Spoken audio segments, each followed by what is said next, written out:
bloody sweet.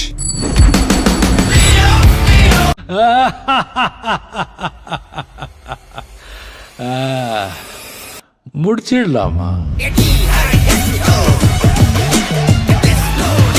ഈ 3 title ടീസേഴ്സും നമ്മൾ social മീഡിയയിൽ കണ്ട് ഒരുപാട് ഇഷ്ടപ്പെട്ടതാണ്. ഇപ്പോൾ സോഷ്യൽ മീഡിയയിൽ ഒരുപാട് സംസാര വിഷയം നടക്കുന്നുണ്ട്. അതായത് കഴിഞ്ഞ ദിവസമാണ് നമ്മുടെ കൂലിയുടെ ടൈറ്റിൽ ടീസർ റിലീസ് ചെയ്തത്. ലോകേഷ് കനകരാജും രജനീകാന്തും കൂടി ഒന്നിക്കുന്ന സിനിമയുടെ. അപ്പോൾ ഈ ടീസർ റിലീസ് ചെയ്തതിന് ശേഷം പൊതുവെ മറ്റേ ടോട്ടൽ റിലീസ് ചെയ്തിട്ടുള്ള ടൈറ്റിൽ ടീസേഴ്സിന്റെ ലിസ്റ്റ് നമ്പർ ചെയ്തിട്ട് ആൾക്കാർ പറയുന്നുണ്ട് ഏതാണ് ഏറ്റവും നല്ലത് അല്ലെങ്കിൽ ഏറ്റവും താഴെ നിൽക്കുന്നത് ഏതാണെന്നുള്ളത്. പൊതുവേ ഉള്ള ഒരു ജനപ്രായം നോക്കുകയാണെന്നുണ്ടെങ്കിൽ എല്ലാവരും പറഞ്ഞു കേൾക്കുന്നത് first Vikram, second Leo, third കൂലി എന്നുള്ളതാണ്. ശരിക്കും എന്താണ് ആക്ച്വലി ഈ ഒരു മൂന്നാമത് കൂലി എന്ന് പറയുന്ന ഈ സിനിമയുടെ ടീസർ അല്ലെങ്കിൽ ടൈറ്റിൽ ടീസർ ഇത്ര ഇമ്പാക്ട് ഉണ്ടാക്കാത്ത എന്നുള്ളതാണ് ഞാൻ നിങ്ങളോട് ചോദിക്കുന്നത്.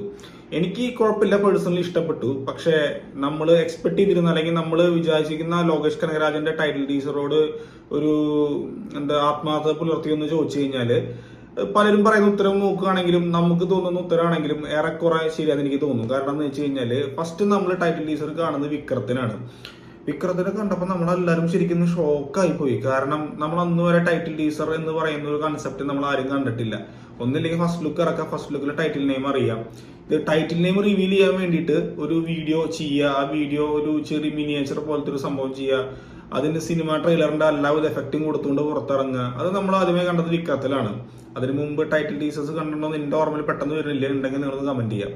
വിക്രത്തിൽ കണ്ടപ്പോൾ നമുക്ക് ഭയങ്കരമായിട്ടുള്ള ഒരു എക്സൈറ്റ്മെന്റും ഭയങ്കരമായിട്ടുള്ള ഒരു രസത തോന്നിയിരുന്നു. അതേ എക്സൈറ്റ്മെന്റും അതേ ഫീലും നമുക്ക് സിനിമയിൽ കിട്ടിയിരുന്നു.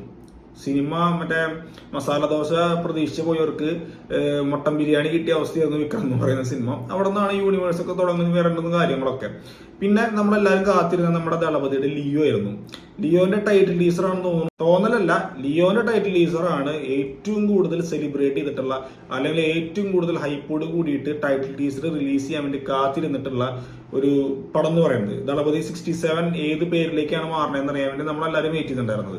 മില്യൺസ് ഓഫ് വ്യൂസ് ലിയോന്റെ ടൈറ്റിൽ ടീസറിനും വന്നു. ലിയോന്റെ ടൈറ്റിൽ ടീസർ ഒരു ഇംഗ്ലീഷ് സിനിമയുടെ ഫ്ലേവറുള്ള സംഭവം എന്നൊക്കെ പറഞ്ഞിട്ട് അതും ഭയങ്കരമായിട്ട് ഹിറ്റായി.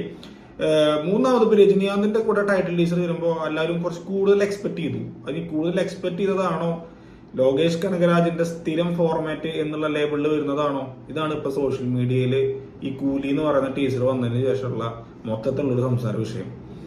രണ്ടു തരത്തിൽ പറയാനാണെങ്കിൽ ഇപ്പൊ നമ്മള് കാണാണ്ട് കിട്ടുമ്പോൾ അതൊരു ഭയങ്കര അത്യപൂർവമായ കാഴ്ചയായി തോന്നും. കണ്ട് വരുമ്പോ അതിനോടുള്ള ഒരു സ്വീകാര്യത കുറയുന്നു പറയുന്ന പോലെ ചെറിയൊരു ശതമാനം ആ ഒരു സംഭവം ഉണ്ട്. ലോകേഷ് കനകരാജന്റെ ടൈറ്റിൽ ടീസർ എന്ന് പറയുമ്പോൾ എന്തെങ്കിലും ഒരു വീഡിയോയിൽ അവസാനം ഒരു മാസ് എലമെന്റ് കാണിച്ചിട്ട് ടൈറ്റിൽ കാണിക്കുക എന്നുള്ള കൺസെപ്റ്റ് ഓൾറെഡി ആൾക്കാരുടെ മനസ്സിൽ വന്നു കഴിഞ്ഞു. പക്ഷെ വിക്രത്തിന്റെ ടീസറിനെ വെച്ച് കമ്പയർ ചെയ്ത് നോക്കുമ്പോൾ അത് ഫ്രഷ് ആയിരുന്നെങ്കിൽ കൂടിയിട്ട് അതിന്റെ ടീസറിൽ ഒരു പ്രത്യേക രസം ഉണ്ടായിരുന്നു. ലിയോനാണെങ്കിലും ഉണ്ടായിരുന്നു. ഇത് ചുമ്മാ ഒരു ഗാങ്സ്റ്റർ കൂട്ടായ്മയിലേക്ക് നമ്മുടെ ഗാങ്സ്റ്റർ രജനീകാന്ത് വരുന്നു, അടിച്ചിടുന്നു എന്നുള്ളൊരു സംഭവമാണ്.